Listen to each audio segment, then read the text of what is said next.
Okay, so if you haven't figured it out already in your travels around the internet, there are a lot of different ways that murder mystery parties work, especially in this internet downloadable sort of scenario. The way that we choose to do it is actually a format that we created about 15 years ago in response to the fact that it felt as though, you know, every time we tried to throw a mystery party, just personally, this is before we even started the company, we felt like people were a little hesitant just because maybe they had been to one before and had to do something stupid or humiliating, or, you know, maybe felt a little silly getting dressed up, or were forced to maybe say something in a script or perform an act that they weren't comfortable with. So what I really wanted to do was bring my friends together to do this, which is something I really enjoyed doing, and still make them feel like they were going to have a good time and they didn't have to be intimidated, and they weren't going to have to do anything that was going to embarrass them or humiliate them. Really, as a party host, I just wanted my guests to be really excited about the murder mystery party and coming to hang out. I think that's what we all want, really, right?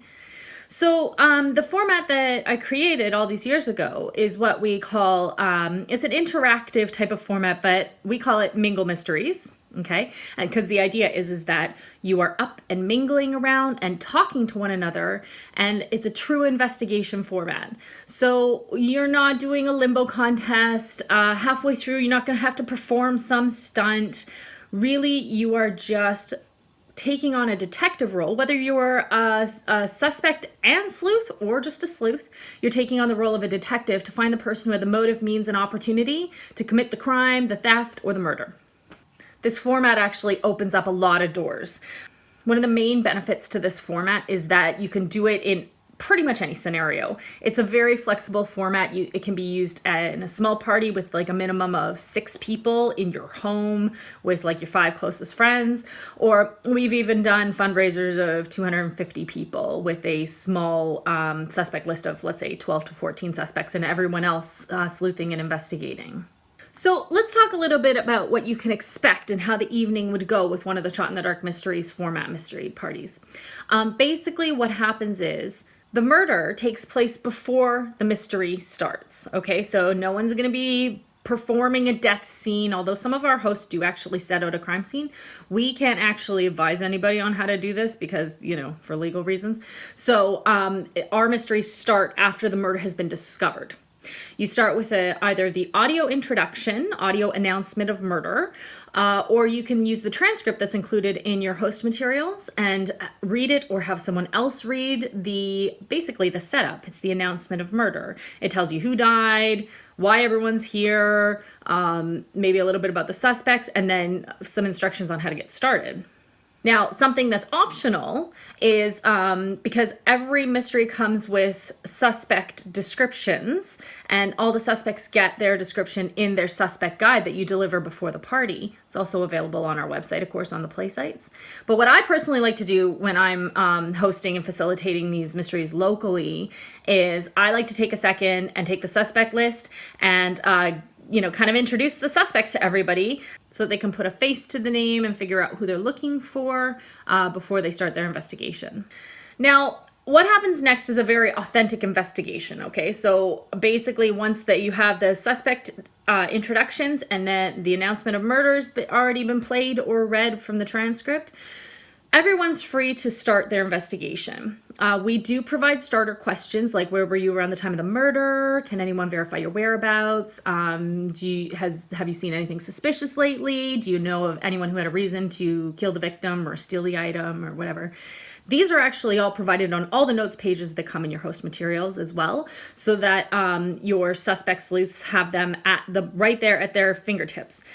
These starter questions are actually designed to lead to other questions. So within about 5 minutes, you will notice that your suspects/sleuths will kind of start taking their investigation to their own level, coming up with their own questions to ask, checking alibis, going back and re-questioning people, and it goes from there.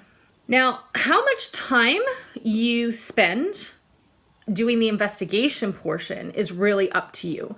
Personally, I find about an hour is a good amount of time to let people investigate, but I will, because I like to be involved and kind of, you know, eavesdropping and seeing what's going on while I'm hosting these. But you as the host should be, I hope, participating. So it's good to set a time limit on it.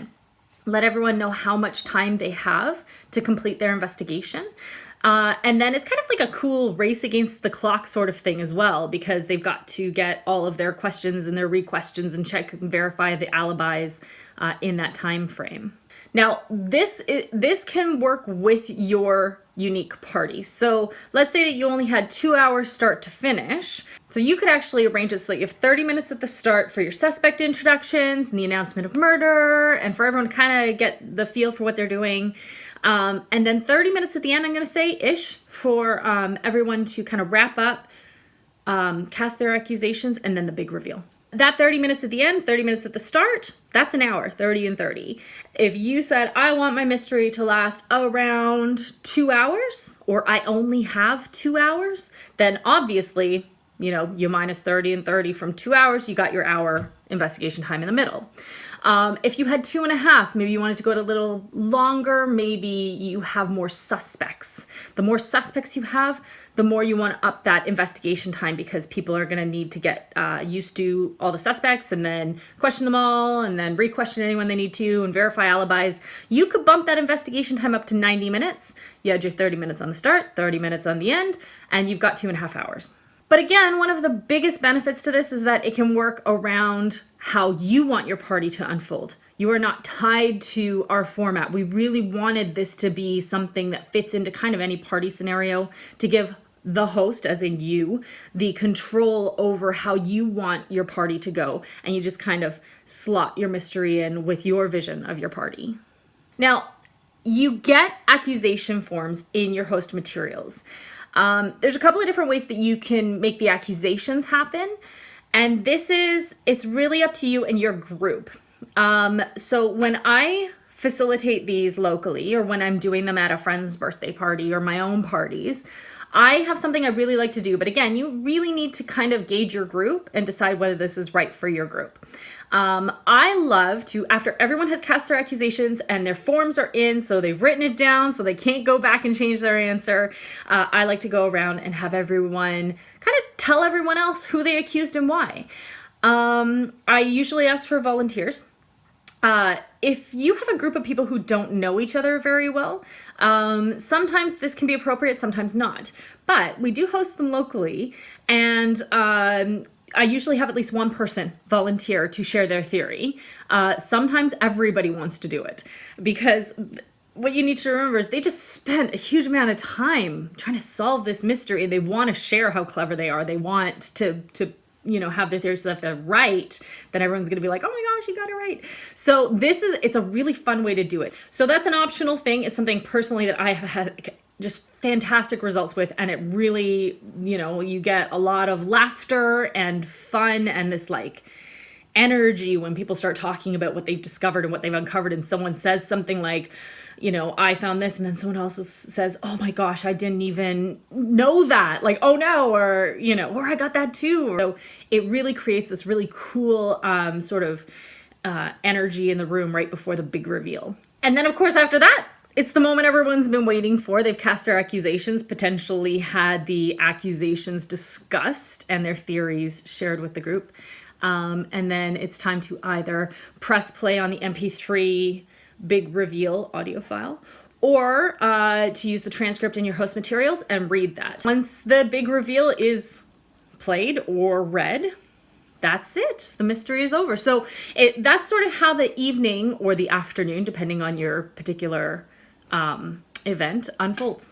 One of the questions that we get asked all the time, and I think is one of the most unique things about our format, is that everything is designed so that the host can take on a suspect role and sleuth out the mystery, have the potential of being the killer, and have just as much fun as everyone else. So yes, absolutely, as the host, you can play. Some people choose not to.